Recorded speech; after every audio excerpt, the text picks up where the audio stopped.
Gautam Buddha university के vice chancellor माननीय भगवती प्रसाद शर्मा,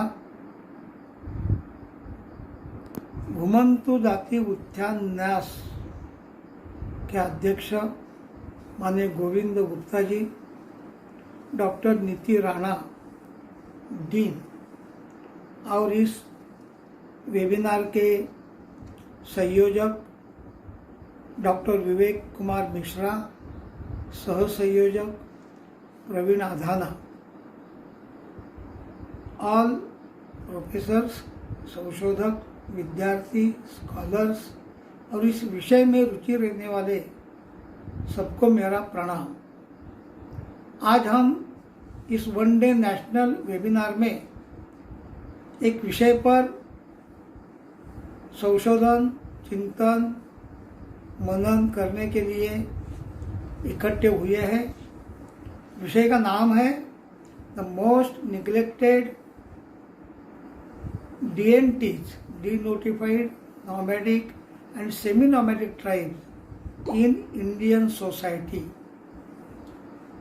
ये जो सामाजिक संदर्भ आया है मोस्ट निग्लेक्टेड, वो कैसे है कि उनको कोई उद्योग नहीं है, उनको कोई जगह नहीं है, ज़मीन नहीं है, कोई मकान नहीं है, उसको ना आधार कार्ड है ना वोटर कार्ड है, असहाय, अनिकेत और अकिंचन, ऐसा यह सब समाज हमारे सामने है। 1658 जनजातियाँ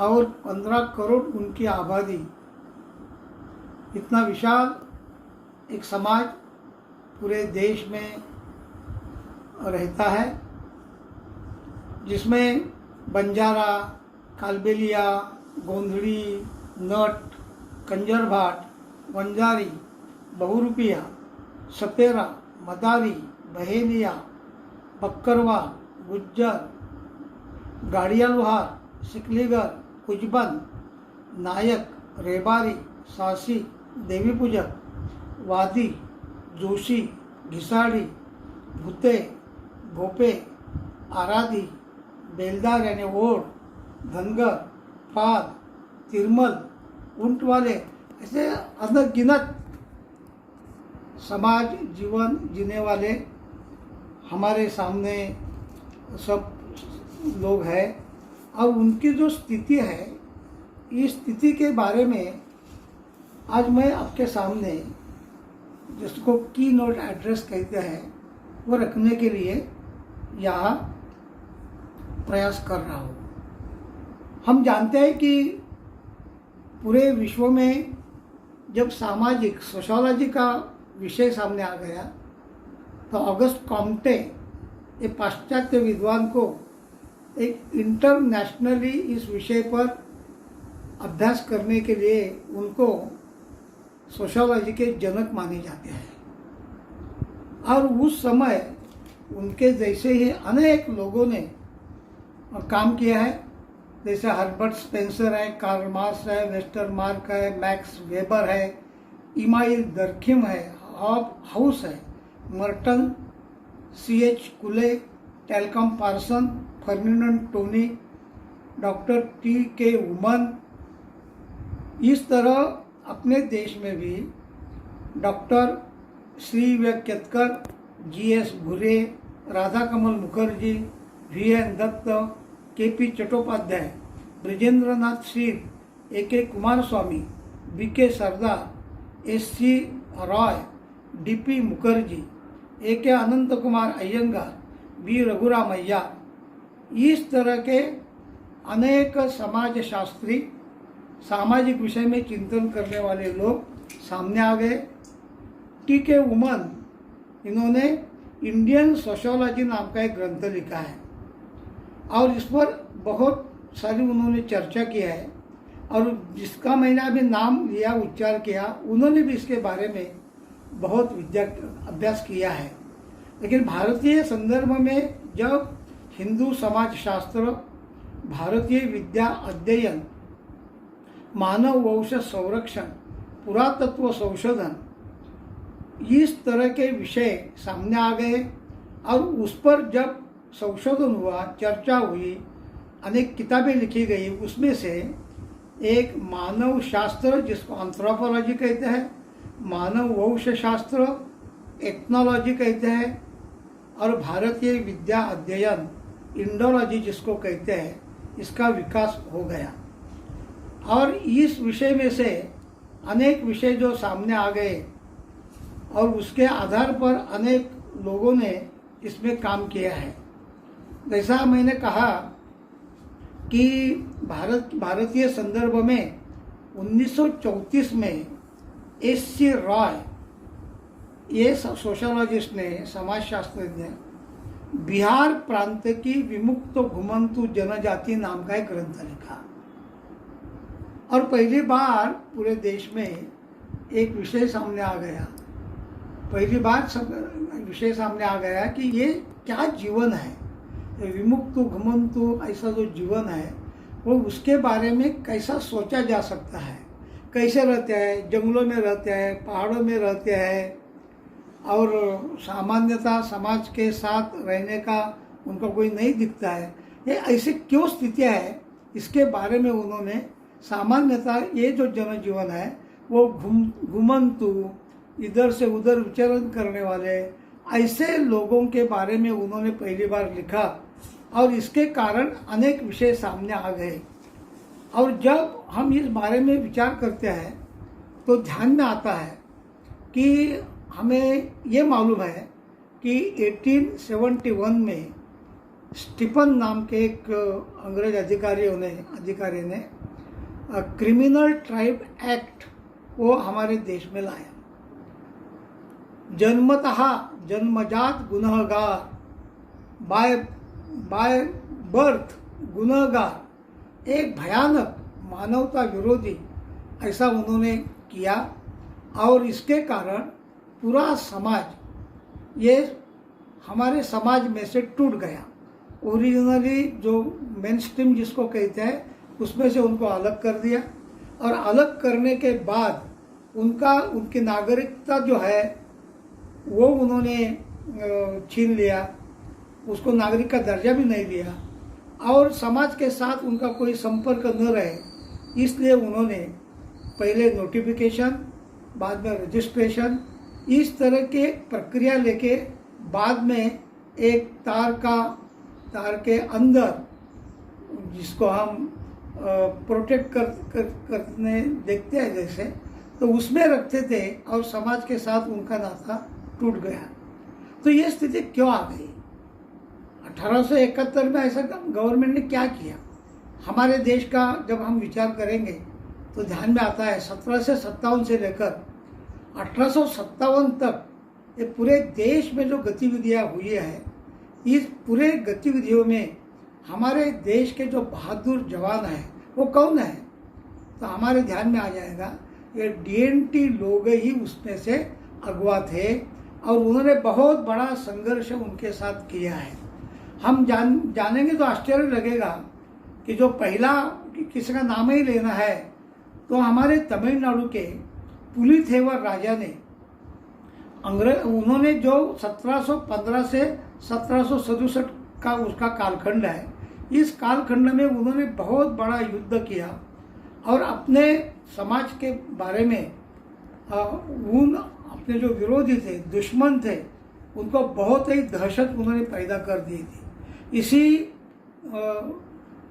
लाइन में हम देखेंगे तो वेल्लू नासियार, रानी पेरिया, कमांडर बहादुर तेलैया थेवर, ये तो हम नाम तो आते हैं, लेकिन पिरामलाई कल्लर समाज में से 17 वीरों का बलिदान हुआ।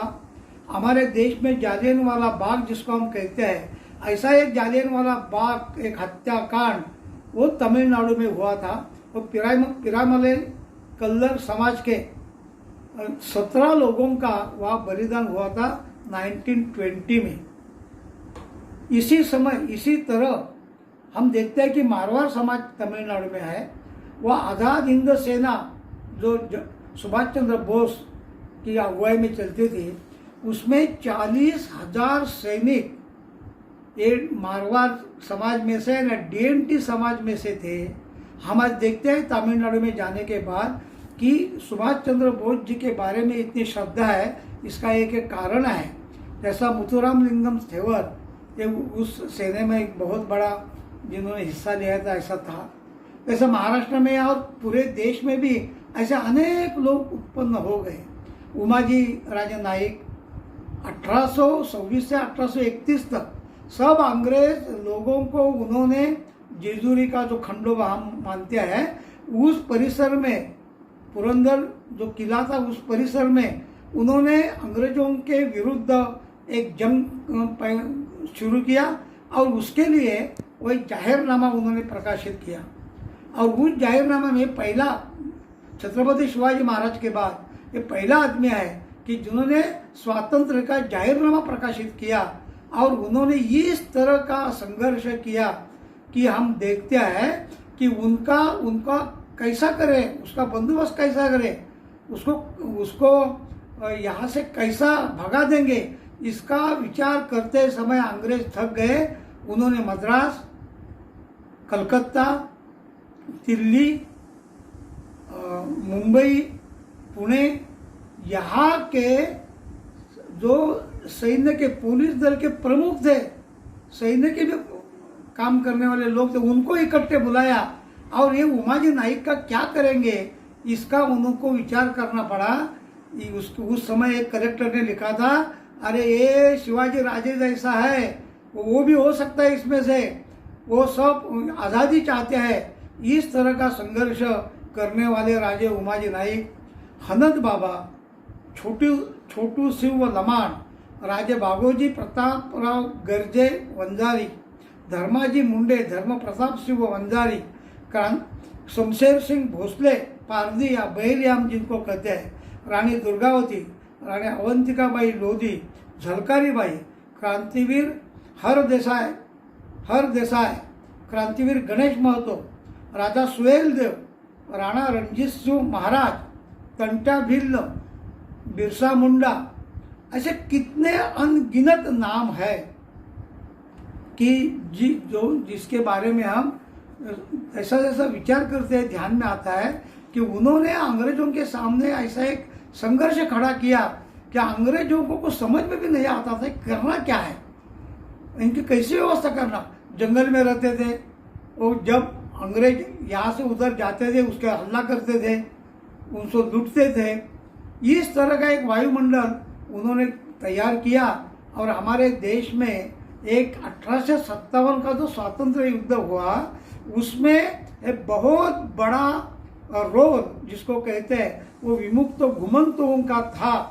और इसके कारण हम देखते हैं कि हरदेसाई उसी में और उनका लड़का भी उसमें शहीद हुए, जिन्होंने 1840 में पहले शुरू किया था संघर्ष। 1857 में और रानी लक्ष्मीबाई और ताटर तोपे के साथ उसमें बलिदान हुआ था, उसके लड़के का भी बलिदान हुआ था। लेकिन यदि उसमें पराजित हुए हमारे लोग ऐसा मानते हैं और अंग्रेज उसमें विजय हो गए। लेकिन अंग्रेजों के सामने एक बहुत बड़ा प्रश्न आ गया कि इतने लोग पूरे देश भर देशव्यापी इतना संघर्ष करते हैं तो इनका कोई ना कोई व्यवस्था करनी चाहिए, उनको कोई ना कोई सबक सिखाना चाहिए। ये ध्यान में लेकर और पूरे देश में इसके लिए कुछ करना चाहिए, इसका विचार करके 1871 का ऐसा काला कानून जो है, मानवते पर कलंक का जो कानून है, वो कानून उन्होंने प्रत्यक्ष में लाया, जिसको हम क्रिमिनल ट्राइब एक्ट कहते हैं। तो आज अनेक लोग, अनेक विद्वान ये विमुक्त घुमंतु के बारे में अलग अलग राय रखते हैं, लेकिन वो इसके ऊपर ध्यान नहीं देते कि जिन्होंने अंग्रेजों के साथ इतना बड़ा संघर्ष किया, तो अंग्रेजों को अपना अस्तित्व रखने के लिए इनके लिए कुछ करना था, वो क्रिमिनल ट्राइब एक्ट के तहत उन्होंने किया। और इसका परिणाम ऐसा हुआ, समाज से उसका नाता टूटा, समाज में उसको सम्मिलित नहीं होने दिया। समाज का जो एक अधिकार रहता है, नागरिकता अधिकार, वो छीन लिया। और इसके कारण वो जंगल में रहे, वैसे ही रहे, समाज से टूटे रहे और मूल प्रवाह से तोड़ने का एक प्रयास अंग्रेजों ने किया। उन्होंने जैसा हमारे स्वातंत्र युद्ध में हर तरह के अड़ंगे अंदर में अनेक प्रकार के अनेक उन्होंने जो विषय लाए और इसके आधार पर हमारा जो संघर्ष हुआ, तो उस संघर्ष में ये जो लोग हैं, उस समय जब हमारे मंदिर उद्ध्वस्त हुए, हमारे स्त्रियां, हमारे महिला देवियां वो उद्ध्वस्त हो गए, उस समय इस देश की संस्कृति का संरक्षण करने का एक समय सामने आ गया। समाज टूट गया। मंदिर में जाना है तो जिजिया कर लगता था, जिजिया कर गरीब को सबसे ज़्यादा लगता था और ज़्यादा श्रीमंत हो तो उनको कम लगता था। इसलिए सब लोग वो कन्वर्ट हो जाए, मुस्लिम हो जाए, ऐसा उन्होंने प्रयास किया। बहुत संघर्ष किया, अंग्रेजों ने भी बहुत संघर्ष किया और इसके कारण हमारे देश में जो एक भयानक परिस्थिति उत्पन्न हो गई, एक साइकोलॉजिकल उसमें बदलाव आ गया और psychologically these are criminals and their ancestors they are criminals, so जो प्रोजेनी भी उनकी क्रिमिनल ही होगी। पिता क्रिमिनल है इसलिए वो उसका लड़का भी क्रिमिनल हो जाएगा। जैसा डॉक्टर का लड़का डॉक्टर होता है ऐसा मानते हैं लोग, वैसा क्रिमिनल का क्रिमिनल होगा। इस तरह की एक भयानक स्थिति हमारे देश में आ गई। इसके विरुद्ध जो संघर्ष उत्पन्न हो गए, बहुत संघर्ष हो गए।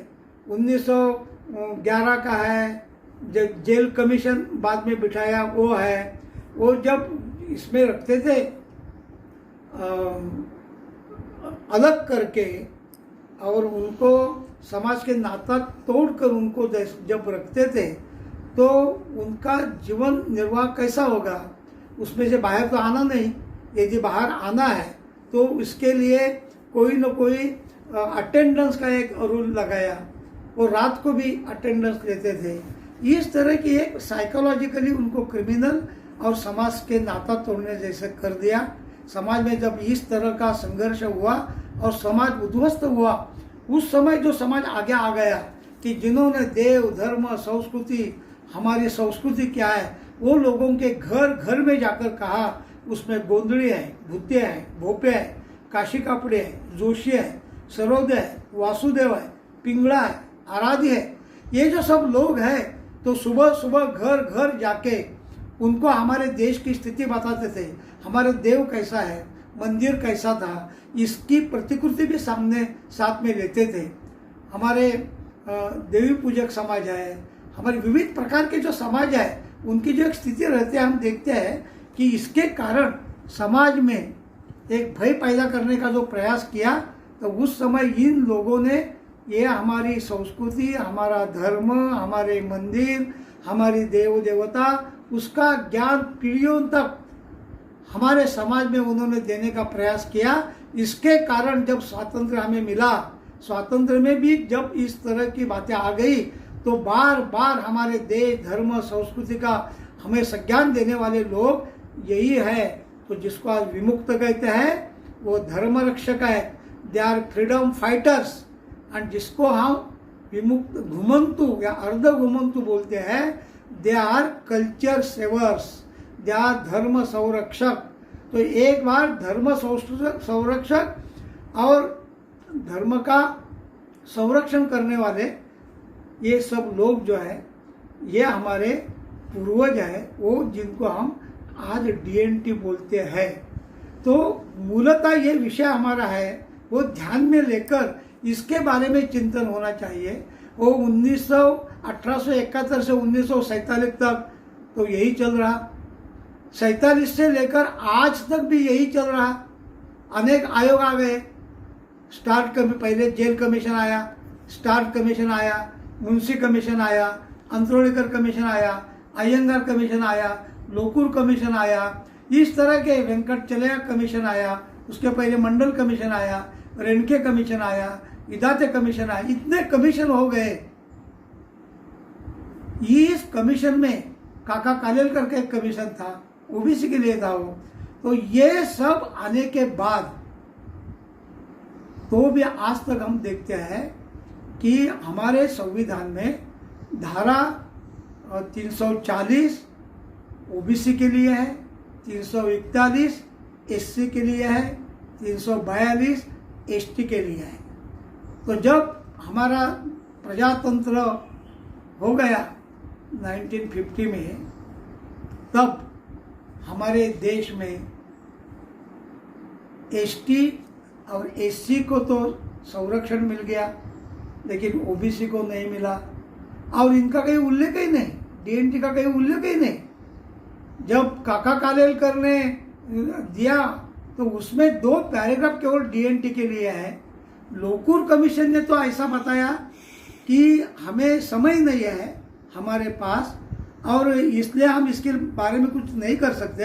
लेकिन भटके जो विमुक्त घुमंत है वो बहुत ही ऐसी स्थिति में है, उनके लिए कुछ न कुछ करना चाहिए, लेकिन हमारे पास समय नहीं, इसलिए हम नहीं कुछ कर सकते। इस तरह का एक वायुमंडल था, और इसके कारण वो निग्लेक्टेड पर्सन्स थे।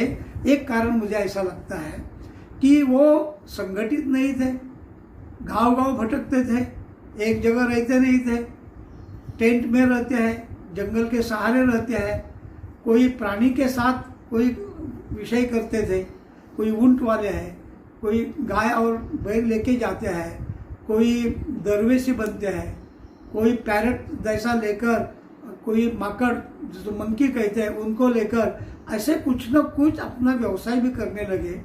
इस तरह के जो समाज है, ये मानवता के आधार पर भी ये मानवीय संरक्षण उनको नहीं मिला। आजकल किसी भी आयोग का इस तरह का एक इदारे कमीशन छोड़ दिया तो पहले किसी भी कमीशन का गवर्नमेंट ने गंभीरता से कोई बात नहीं ली। एक आध दूसरी बात उसमें से ले ली उन्होंने, लेकिन गंभीरता से कोई नहीं लिया। केवल इदारे कमीशन, अभी देखो रेणके कमीशन 2008 को दिया गया, 2014 तक कुछ भी नहीं किया, 6 बरस वैसा ही रखा। बीच में उसके लिए और एक कमेटी बिठाई इसका अभ्यास करने के लिए, रेणके कमीशन क्या है, और वो देने के बाद उस काल के प्राइम मिनिस्टर मनमोहन सिंह के सरकार ने एक गैजेट, एक्स्ट्राऑर्डिनरी गैजेट निकाला। उन्होंने क्या कहा कि हमने कमीशन निर्माण किया था, कमीशन का अभ्यास करने के लिए एक समिति बिठाई थी, लेकिन हमारा मानना ऐसा है कि अब एक नए कमीशन की आवश्यकता है। तो इसका अर्थ क्या होता है, 6 बरस कुछ किया नहीं, 6 बरस की चर्चा बहुत हुई, लेकिन वो रिजेक्ट कर दिया। और उसके आधार पर वो सरकार जाने के बाद मोदी गवर्नमेंट ने जो इदारे कमीशन की निर्मित की। तो इदारे कमीशन जब सबमिट हुआ 2018 में, केवल 7 महीने में इसका कुछ न कुछ करना चाहिए, ऐसा एक बजट स्पीच में पीयूष गोयल ने इसका उल्लेख किया। लोकसभा में उसकी कोई चर्चा हुई, राज्यसभा में भी इसकी कोई चर्चा हुई। इसने केवल डीएनटी के बारे में कुछ विषय निकाले, और उसके आधार पर धीरे धीरे सब 22 डिपार्टमेंट गवर्नमेंट के, उनको शासन ने, सरकार ने लिखा इदारे कमीशन के बारे में आपको क्या कहना है। तो इदारे कमीशन के बारे में सबने कुछ न कुछ दे दिया। हमारे नीति आयोग ने तो ये तो सब कमीशन है, उसमें जो बातें बताई है, जैसा एक परमानेंट कमीशन चाहिए तो वो देना चाहिए। और वो जो ये जो कमीशन है वो हमारे समाज ने, सरकार ने इसके बारे में उसका स्वीकार करना चाहिए। उन्होंने लिखा है केवल शेड्यूल्ड ट्राइब के कुछ लोगों ने ये कोई ऐसा नहीं है, ये नहीं करना चाहिए, वो नहीं करना चाहिए, ऐसा किया है। मुझे भी अनुभव है, जब मैं कमीशन का चेयरमैन था तो कुछ एसटी के जो अधिकारी थे, हमारे कमीशन भी का विचार करने वाले भी थे, और हमारे मंत्रालय में भी थे, तो वो नहीं चाहते थे कि ये डीएनटी को कुछ मिले। वो बार बार रोड़ा अटकाते थे, बहुत संघर्ष करना पड़ा, काम ही नहीं करने देते थे इस तरह का। लेकिन मैंने एक बार उनको बताया था कि मैं यहाँ आया हूँ, वो काम करने के लिए आया हूँ, और काम पूरा करके ही जाऊँगा, यानी विद इन द लिमिट्स मैंने वो दे दिया। और सरकार ने स्वीकार कर दिया किया। उसमें से 3 बातें, एक तो हैबिचुअल ऑफेंडर एक्ट नलीफाई होना चाहिए, वो मैंने बताया था, वो उसमें आया है और वो गृह मंत्रालय को उन्हें सौंपा है। 265 कम्युनिटीज डी नोटिफाइड नॉमैडिक ट्राइब की जो मैंने एक लिस्ट दिया है, तो उसका आइडेंटिफिकेशन एंड उसका क्लासिफिकेशन, इसके लिए नीति आयोग को विषय दिया है।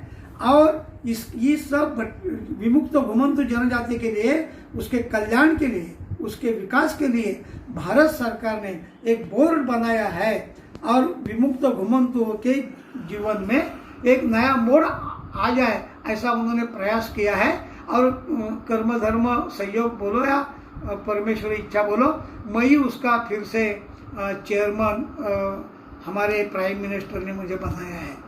तो अभी जो 7 महीने में इस प्रक्रिया शुरू कर दी, अभी वो पूरा नहीं हुआ है, उसका सब बातें अभी हो रही है। 140 बरस हम जो सहन कर रहे हैं, तो केवल 7 महीने में जिन्होंने प्रक्रिया शुरू कर दी, वो हमारे मोदी जी, और उनको क्या पीड़ा, ये विमुक्त घुमंतुओं के बारे में मैं जानता हूँ। वो जब चीफ मिनिस्टर थे, वो मदारी इस तरह के लोग, इनके लिए उन्होंने मकान का बहुत बड़ा प्रकल्प किया है।